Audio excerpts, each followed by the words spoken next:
Welcome back नाजरीन। ए plus के viewers हमें देख रहे हैं, पब्लिक भी हमें देख रही है और वो तमाम लोग जो इस वक्त हमें देख रहे हैं, तमाम को हम ये बता दें कि ये अनफॉर्चुनेट न्यूज़ है। पीएसएल के साथ क्या होने जा रहा है इस बारे इरफान ही हमारे साथ मौजूद हैं, तो उन्हीं से बात करते हैं। इरफान, कितने इम्कानात हैं कि मैच डिले हो सकता है? क्योंकि अभी हम कुछ देर पहले भी बात कर रहे थे कि वहाब ने अगर नहीं खेला तो उसकी भी क्या यही वजह हो सकती है? देखिए, जब तक उनकी पीसीबी की तरफ से नाम सामने नहीं आ जाते, कुछ कहना हमारे लिए कबल वक्त है। बट ओबियसली ये तो उन्होंने बता दिया कि कल जो डबल हेडर हुआ है उनमें से दोनों टीम में से 3 प्लेयर हैं जो कोविड का नए जो पॉजिटिव आया जिनका।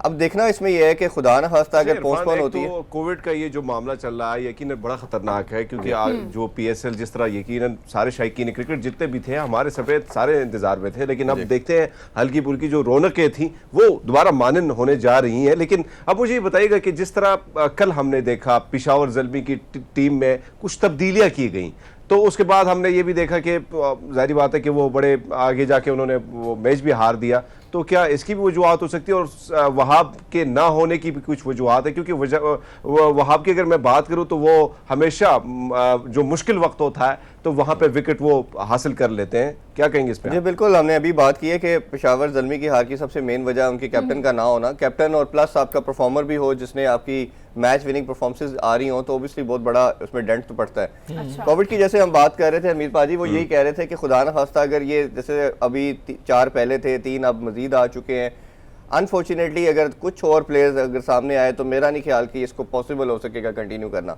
फिर आपको फॉरेन प्लेयर आपके वापस जाएंगे, फिर पोस्टपोन होगा और बड़ा एक क्योस और पैनिक की सिचुएशन बन जाएगी। हरमीत, आप ब्रेक से पहले एक सवाल करना चाह रहे थे इरफान भाई से, तो मैं चाहूंगा आप वो सवाल कर दें।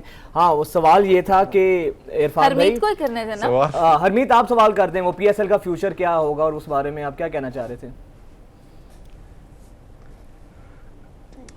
वो मेरा ख्याल है हरमीत भूल गया। अच्छा, वो ये कहना ही चाह रहा था कि जिस तरह अगर खुदा ना खास्ता कोविड के केसेस में इंक्रीज होता है तो पीएसएल का फ्यूचर क्या हो सकता है? आप देख रहे हैं, वही हम बात कर रहे हैं ना कि ये बड़ी एक अनफॉर्चुनेट सीन बनता जा रहा है। इसमें लैक की है मैनेजमेंट।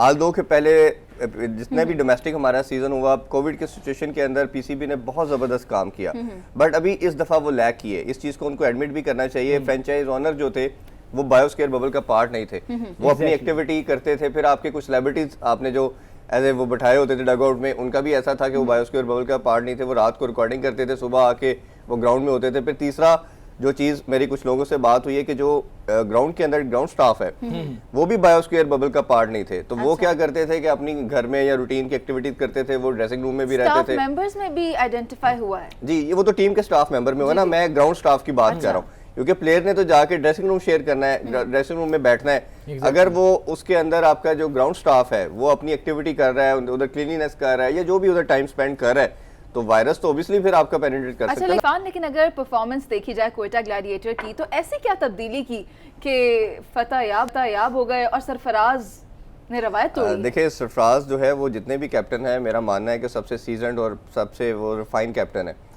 अब वो हार रहे थे कंटिन्यूसली, उन्होंने कोई आउट ऑफ द बॉक्स चीजें करनी थी, वो उन्होंने की। जिस तरह उन्होंने 2 बच्चे कहना चाहिए, बिल्कुल यंगस्टर को उन्होंने एज ओपन कराया। फिर किसी टीम ने इतना करेज नहीं की 3 स्पिनर के साथ जाना, और सेकंड इनिंग्स में खासतौर पे समहाउ थोड़ा बहुत ड्यू फैक्टर भी आ रहा था। तो सारी चीजों को कंसिडर करते हुए उन्होंने आउट ऑफ बॉक्स थिंकिंग की, बड़े डिसीजन लिए।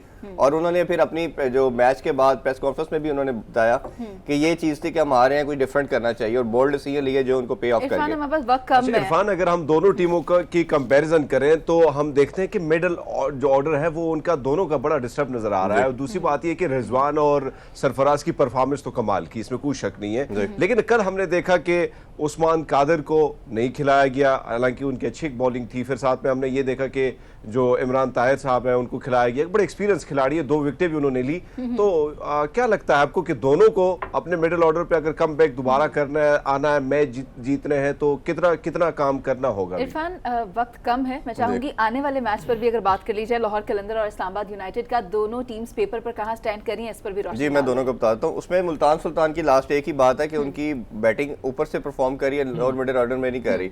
तो खुशदिल शाह नहीं उनका खास तौर पे परफॉर्म कर रहे, रिली रोसो नहीं कर पा रहे, तो उनको मिडिल ऑर्डर में कोई चेंजिंग करनी पड़ेगी। दूसरा, आज के मैच की बात कर रहे हैं तो उसमें लाहौर कलंदर का जो कम्बिनेशन है वो बॉल लिथल होता चला जा रहा है। शुरू के मैचेस में थोड़े से वो ऑफ कलर नजर आए, ज्यादा डिपेंडेंट मोहम्मद हफीज पे थे। अब पूरी टीम जल नजर आ रही है और अच्छा कम्बिनेशन बनता चला जा रहा है।